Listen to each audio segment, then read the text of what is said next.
Broderick, that national championship game, you don't start, but you end up playing a pretty significant amount of snaps in there. How important was that experience in particular for you going into this offseason? It was just a surreal feeling being able to play in the national championship game. Like, that's just like a huge dream that any kid that plays on a college level dreams for. So it was, I know, like, I didn't play as much or I didn't start, but I felt like I've gotten better over the past seasons that I've been here, preparing myself and just, being able to step up when my name is called. Yeah, Broderick, to that point, I guess I feel like I've asked this question to 4 or 5 five-star guys that came here, and everybody just expects all these fireworks when you show up on campus. There's a process. I mean, how do you adjust to that when your identity has been as a superstar, basketball or football, and suddenly you're just in a pack, not even playing? I mean, how do you adjust to that? It is a big change, but it's nothing that can't be done. Like, you can't expect always to just go in and do what you're usually used to doing. Like, you have to change. Like, life is about changes. So if you're not able to make changes in your life, you won't be able to succeed. So I knew coming in that I was gonna be pushed to work harder and better myself as a player. So I just came in with that type of mindset. Broderick, when asked about leadership, Kirby Smart mentioned you, and I was just wondering how you were emerging as a leader in your offensive line group, whatever you allowed, leading vocally by example, and who else you see out there emerging as a leader? Leading, like, as a team, I believe anybody on the team can be a leader. Like, because the standard that Kirby Smart sets for the team and the standard, like, everybody has within the team is being able to push one another to better themselves for the team. So as a team, I feel like anybody on the team can be vocal, spiritual, however you want to put it. Like, anybody can be a leader. Like, it's not like a one specific person that you select to be a leader. Like, it's a whole team collective to do it. If I answered your question. Hey, Broderick, good to see you today. Obviously, you play a very key, position, on the offensive line. But knowing you're following guys like Andrew Thomas, Jamari Sawyer, now Broderick Jones, theoretically is going to be the guy next year. Kind of how does that make you feel, and does that put any extra pressure on you to follow what those guys did? I wouldn't say it puts pressure on me, but I would want to withhold the standard. So I just continue to push myself and, be the best player I can be every day. You talked earlier about playing in the national title game, and you also got some starts along the way. Just what did you learn from that playing experience that you feel like can help you this year? Composure was probably the biggest thing for me. Just being able to sit back, soak up what Jamari left behind, like, listening to what he's doing, like, asking him, like, how can I do this better, or what should I do if this happens, just sitting back and learning from, somebody that has done it before me and is a great player. So I just would say me being able to sit back and not trying to rush things and be able to take coaching and be accountable for, like, my actions. So, like, in practice, you would want to push yourself. You wouldn't want to, like, slack off. Like, you want to push yourself because everybody else is pushing. So that's the only way you can get better. Broderick, talking about the Natty, it's a crazy night even for us in the press box. We're following everything, and for me, it was like, Broderick Jones is in there left tackling. It seemed like a lot of things were happening and going well for Georgia at that time.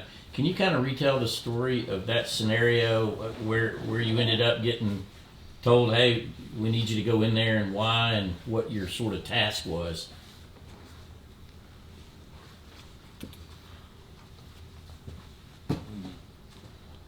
Was it second quarter? I think it was like late second quarter when I was called in, and I would just say, like I answered the question earlier, it was just a huge moment for me to be able to play in the national championship.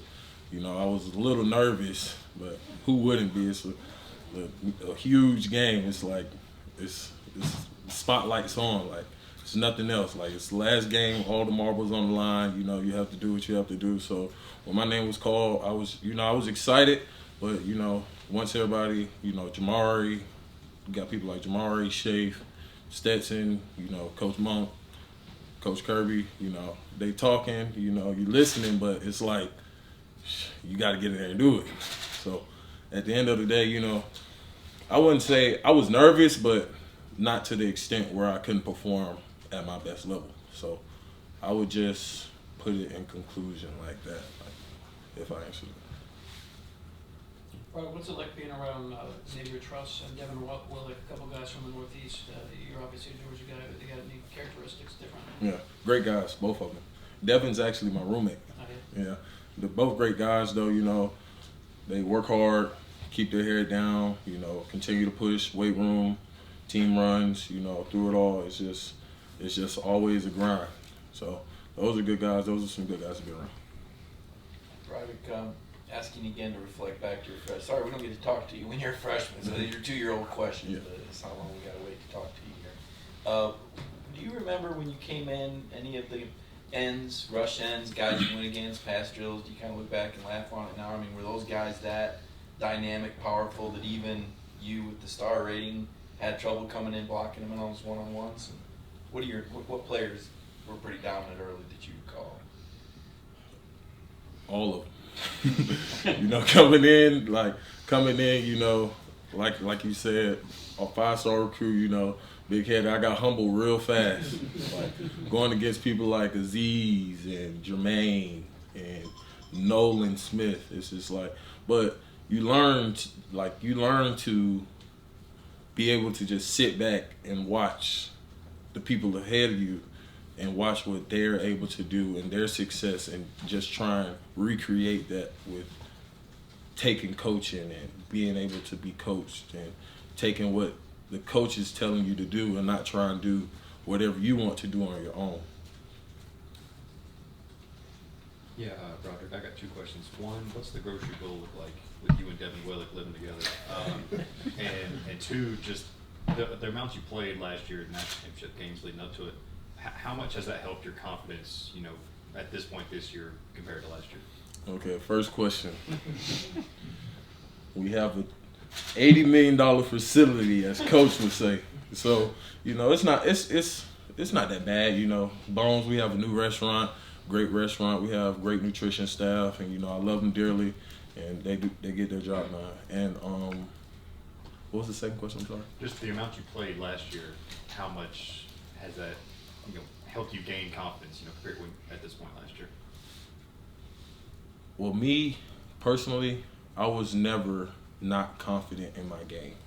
Like, that's not like trying to be too big-headed or anything, but that I just always had the mindset of if you go in prepared, like, you'll be okay. So I just try to keep my head down, continue to work, continue to better myself in places that I need, like areas that I need to grow in, and just can. Okay, we have time for 2 more questions.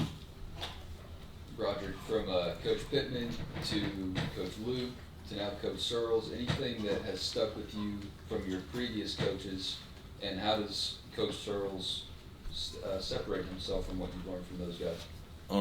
From all the coaches, love them dearly. I would just say, like, all of them instilled in me to just continue to work. Like, no matter what, always keep your head down and work. All 3 of them, great guys. Like, as long as you're working, you'll be all right. No matter who's coaching, no matter who's playing, as long as you keep your head down, work, and you're able to be coached, you'll be okay. Broderick, when you look to this spring, what do you want to improve? What do you want to get better in your game? I would just say probably being more physical, you know. Like this is grown man football. So I would just probably say being more physical on the ball. Okay, that's going to be all with Broderick. Thanks, y'all. Thank you. Thank you.